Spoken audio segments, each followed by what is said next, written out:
Surprise interculturelle. Intercultural surprises. Surpresas interculturais. Intersanskritic Aschere. Surprise interculturelle. Sorpresas interculturales. Bonjour et bienvenue dans Surprise interculturelle. Aujourd'hui, je vous propose un extrait de l'interview que j'ai réalisée avec Antoine Floch, aussi connu sur les réseaux sociaux sous le nom Agora Adventure. C'est un cuisinier breton d'origine libanaise, spécialiste de la cuisine japonaise. Comment vous dire qu'on avait plein de choses à se raconter. Si vous n'avez pas encore découvert l'interview complète, j'espère que cet extrait savoureux vous donnera envie d'écouter le reste. Je vous glisse évidemment le lien en description. Bonne écoute. Alors, ça, c'était un point que j'ai beaucoup voulu aborder dans le livre. C'est un livre qui est un livre de recettes, un livre d'histoire culinaire sur le Japon. Aussi pour parler du fait que le Japon, qui se prétend qu'on aime prétendre comme étant un pays très fermé au reste du monde, a, on va dire, je sais pas, en tout cas une grosse majorité de sa cuisine qui vient d'ailleurs. Puisque c'est une chaîne volcanique, ils ont très peu de place pour faire pousser quoi que ce soit. Donc la plupart de la bouffe au cours de leur vie et des recettes viennent d'ailleurs.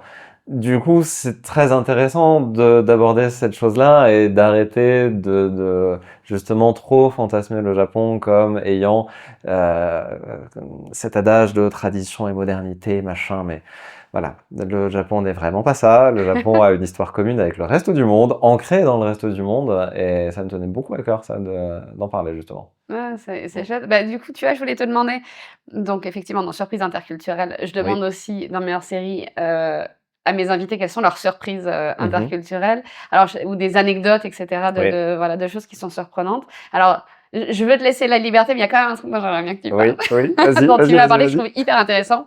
On a beaucoup cette image du show du chef japonais qui va cuisiner devant, etc. Ah, oui. Et tout à l'heure, en off, tu me parlais de ça et je trouvais ça hyper intéressant. Donc, est-ce que tu veux bien en parler un petit peu? Bien sûr.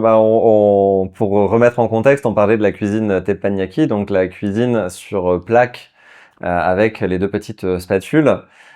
Cuisine qui est née à partir d'un restaurant à Kobe à la sortie de la Seconde Guerre mondiale, qui, pour les besoins de nourriture de soldats américains qui voulaient absolument leur steak grillé, s'est mis à utiliser le teppan, donc cette espèce de plaque, pour cuire un steak de bœuf de Kobe, sans matériel disponible à la fin de la Seconde Guerre mondiale. Donc c'était deux petites spatules de chantier achetées à l'équivalent d'un, je sais pas, un Monsieur Bricolage ou autre, vraiment un magasin de chantier pour cuisiner ça.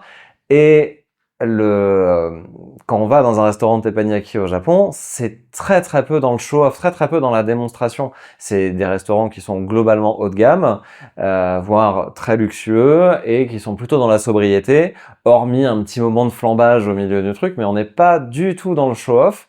Et cette partie-là, que nous on connaît en France de très démonstratif, que l'on voit dans les séries, dans les films, il faut se rappeler de quelle série et de quel film, de quel pays ça vient en fait, toute cette culture-là, et pour comprendre qu'en fait ça vient des États-Unis.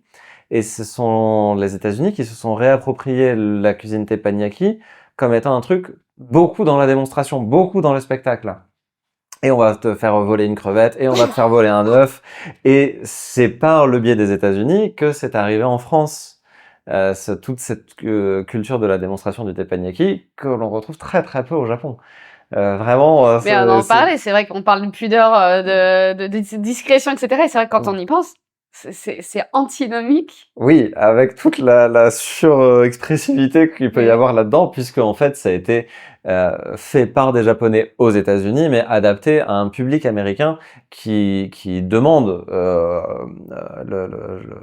le spectacle, quoi. Oui, le spectacle, j'avais pas le mot juste, mais c'est ça. C'est ça, le 13 entertainment, toujours, c'est toujours dans le spectacle. Il y a besoin de ça, ils achètent ça c'est la performance, en fait. C'est pas juste le goût, il y a tout le jeu, toute la performance, alors que c'est vrai que dans la plupart des restaurants de cuisine teppanyaki dans lesquels j'ai pu manger au Japon, ça se concentre sur la justesse de la cuisson, le travail de produits d'exception. C'est concentré sur la cuisine et pas du tout dans le spectacle. C'est pas du tout les mêmes expériences. C'est radicalement différent de l'image qu'on peut en avoir, typiquement. Merci d'avoir écouté cet épisode jusqu'au bout. Si vous avez envie de soutenir mon travail 100% bénévole, je vous invite à partager un épisode avec vos proches ou vos collègues. Ça fait vraiment toute la différence. À mardi prochain pour un nouvel épisode de Surprise interculturelle.